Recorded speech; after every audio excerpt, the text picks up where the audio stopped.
For our project, we decided to create an organization called the Animal Protection Program. This organization stands up for the rights for animals, against abuse, against cruelty, some against eating different animals, and we just researched and we feel very strongly about this. Um, we care and love animals and think it is terrible that people treat them so horribly. Um, and so what we decided to do was to create a website. And on this website, this is our homepage.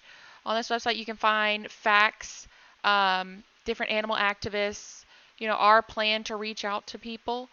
And there are many other organizations exactly like us. So we're going to hear from Madeline and Kayla and Kaylee and Marley about different things. First, we're going to hear from Kaylee about different facts that she found. These different facts are just general facts about animal protection, like across the U.S. She found a bunch of interesting resources that can be clicked on, and she made surveys about what people knew already about um, different animal cruelties and different animal organizations. We just want to inform people as much as we can about our cause. Then we'll hear from Madeline, and Madeline will talk about different famous animal activists. There are so many famous people out there standing up for animals, such as like Natalie Portman and ASAP Rocky and Ellen. There are so many people out there standing up for them, and we just really need to maybe relate to people more, and using these celebrities will help people maybe relate or listen better. Um, then Marley will go into our different plan and our plan of reaching out to people and getting more supporters, and the best way to connect to people, because you need to connect to people and get people to understand you, for them to support your program. And finally, Kayla will go into um, more programs like us, not exactly the same, but like us. The Humane Society of the United States, PETA, the ASPCA. There are so many other organizations that are just like this, that stand up for animals' rights, and just we need to be more informed about protecting our animals around us. So I learned that animal abuse is actually not collected like violence between humans by state and federal agencies, which makes it harder to know just how common they actually are. Most incidents happen between dogs, cats, and horses, but there's actually a surprisingly large number of farm animals that are abused as well. After learning all of these alarming facts and seeing all these numbers, I decided that it would be a good idea to create a survey monkey in order to quiz people on their knowledge about these facts and statistics. So my first question I asked was, are you a pet owner? Just to make it a little bit more personal. Then I asked, other than dogs, cats, and horses, did you know that animal abuse in livestock is one of the most commonly reported as well? Yes or no? And the answer is yes. Then I asked, did you know that majority of child abuse is parallel with animal abuse? Which is also something I learned, and animal abuse is most seen in men under 30 years old. Individuals who carry out domestic abuse against their children and spouse are more likely to participate in animal abuse. My next question was, animal abuse is a felony in all 50 states, true or false? This is true. South Dakota was actually the last and final state to join the other 49 states in enacting the felony animal cruelty bill. Majority of animal cruelty involves pets instead of stray dogs, which is also an alarming fact. In a typical year, how many animals are euthanized in the United States? And this answer is 1.5 million.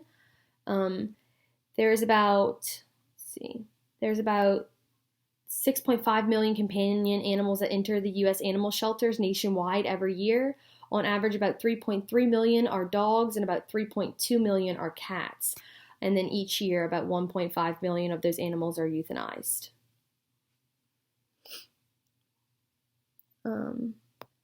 My next question was dogfighting is a crime, true or false? And that is true in all states. And then we asked, in a typical year, how many documented cases are there of dog abuse? And that's 6,000, which does not even include the cases that we don't know about. And lastly, I asked, have you ever donated to an organization in order to help stop animal cruelty? And in hopes to end these high numbers, between 2004 and 2008, over 1,000 arrests have been made in the U.S. In 2007, an estimated 250,000 dogs were placed in dogfighting pits in the U.S., which is awful. But there luckily has been an increase in adoption rates since 2011. Due to this, the number of dogs and cats that are euthanized in the U.S. has also decreased overall, and hopefully we can continue to decrease these numbers. Not only has Ellen spoken out about animal cruelty, we did some research, and a lot of other celebrities have spoken out, like Colby Calais, Russell Brand, A$AP Rocky, and Natalie Portman, which they are all three known for not eating meat. And Russell Brand is really known specifically for his active involvement in many social justice movements, and animal rights is no exception. Brand has eschewed meat since the age of 14 and transitioned from vegetarian to vegan in 2011. He has spoken out against the unnecessary suffering caused by hunting, interference with wildlife, and eating animals. The comedian is a proponent for the belief that all beings, human and non-human alike, have an equal right to their own life. Brand uses his voice to create a more compassionate world and never fails to stand up for the most vulnerable beings in our society. A quote from him says, "I don't see why someone would lose their life just so you can have a snack. If you've got any concern at all about animal welfare, you've got to not eat meat." From Russell Brand. A$AP Rocky is the famous rapper, and he has been meat-free for over 4 years, making the compassionate choice after he learned how chickens are horribly mistreated. He frequently promotes the benefits of a plant-based diet during interviews and has discussed how easy and convenient it is to follow a vegetarian diet, even while touring full-time. This is no surprise considering how quickly vegan options are becoming available at many of the largest restaurant chains in the country. And Natalie Portman not only has been a vegan for many years, she has also recently produced and narrated the powerful documentary film Eating Animals, which addresses the many horrors of the animal agriculture industry. Portman recently spoke out at the EMAs, encouraging the audience to consider a plant-based diet due to its numerous benefits. From animal welfare to reversing environmental destruction, is what she's all about. So her quote is, "I remind myself that I value life and do not want to cause pain or kill living beings. That's why I eat the way I do." And I really think that it's important for celebrities to speak out like this because, you know, a lot of people look up to them, and if they're doing it, everyone else is going to hop on that train too. So I think it's really awesome that they've, kind of devoted their lives to this. And after doing so much research about it, you can really see how much they care and everything that they're trying to do to better the world and help with all of this animal cruelty problems that we have in our country. So now I'm going to go over how we're going to make our cause for animal abuse awareness go viral. First, we're going to go over our objective for our campaign. So our objective is to raise awareness for animal abuse and encourage people to not only treat animals in a humane way, but also to become activists themselves.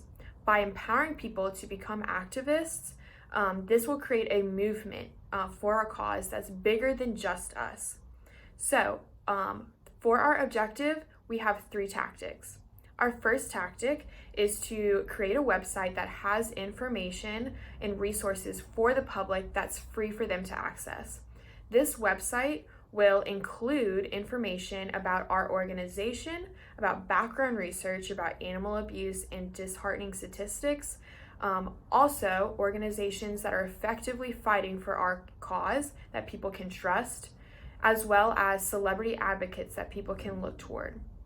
Our second tactic is to create a Facebook page and invite people to follow us in support of our cause. This Facebook page will have our website linked in the bio, so that if people find our Facebook page first, they can look toward our website for more information. The Facebook page will also give activists a platform to connect with other people as well as share their opinions. It'll also allow them to share our posts, which will then broaden our reach and exposure for our cause, as well as they would get information on how they can do their part in helping with our cause. We will utilize our page daily to keep followers informed on different current events that are going on in the community, as well as keep them updated on the progress that we are making in protecting animals. We'll also keep them updated on different animal rights that are being passed. We also want to encourage them through our Facebook page with ways to stay active in our cause. Lastly, our third tactic is to use the hashtag Animal Protection Program. Hashtags are useful in marketing campaigns because they not only allow organizations like us to track the different conversations that are going on around our cause, but they will also keep content more discoverable for us and for other people. For example, if people want to know more about animals, if they start searching hashtag animals, we know that through people using our hashtag, other people will find that. That will be a suggested hashtag in the search. So hashtags will aid in being the catalyst for our campaign to go viral. We will use this on our Facebook page, as well as ask followers to use that hashtag across all social media platforms. And through these three tactics, we hope to be successful in making our campaign go viral and advocate against animal abuse, and to empower more people in becoming activists in this cause. So I decided to find similar organizations to the Animal Protection Program. Fortunately, there were a lot to choose from, but I decided to go with three of the biggest ones. So I chose the Humane Society, PETA, and the ASPCA. So I'm going to go through each of them individually and just talk about kind of what they're doing. So with the Humane Society of the United States, they have some main objectives. The four of them are stopping puppy mills, ending cosmetic testing, banning trophy hunting, and preventing horse slaughter. Through their care centers, about 13,000 animals have been helped. Through the entire Humane Society and their affiliates, there's been about 260,000 animals that have been rescued, which is pretty amazing. The Humane Society really focuses on encouraging and empowering others to have a more humane society and treat animals with more respect. Now with PETA, which stands for People for the Ethical Treatment of Animals, they have about 6.5 million members and supporters. I know PETA is the organization that I'm most familiar with in the treatment of animals, and four of their primary focuses on protecting animals are in laboratories, in the food industry, in clothing trade, and in the entertainment industry. They do a lot of work and they work through a lot of different sectors. They do have a rather aggressive approach, but it does, in my opinion, get the job done. Some of the sectors that they mainly work through are public education, doing research, rescuing the animals, really fighting for legislation to get passed to ensure that animals are being treated ethically. Celebrity involvement. There's many celebrity spokespeople that work with PETA, and protest campaigns. So that's probably what most people are more familiar with. And then lastly, we have the ASPCA, which stands for the American Society for the Prevention of Cruelty to Animals. So they have two focuses if you find it on their website. It's first animal homelessness, and then the second one is animal cruelty, which I'm going to go into a little bit more just because that's kind of more related to what we are trying to start with the Animal Protection Program. So with the ASPCA for cruelty, they're mainly trying to fight dog fighting, the puppy industry, animal hoarding, the farm animal welfare, and horse slaughter. So they do have three main responses to help with the like with this situation. It's animal rescue, so physically rescuing animals. The second is animal placement, so putting them in adoption centers or relocating the animals to better homes. And then the third is animal protection, so they spay and neuter their animals to make sure that they're being safe. They're really engaged in the community. I know that I've always been familiar with the ASPCA in New Orleans and legal advocacy. So they're really big advocates in the legal world to ensure that we do have animal legislation in place to make sure that cruelty is not happening. In conclusion, please join us in our cause, the Animal Protection Program. We really want to give the voice to animals who can't give voices for themselves.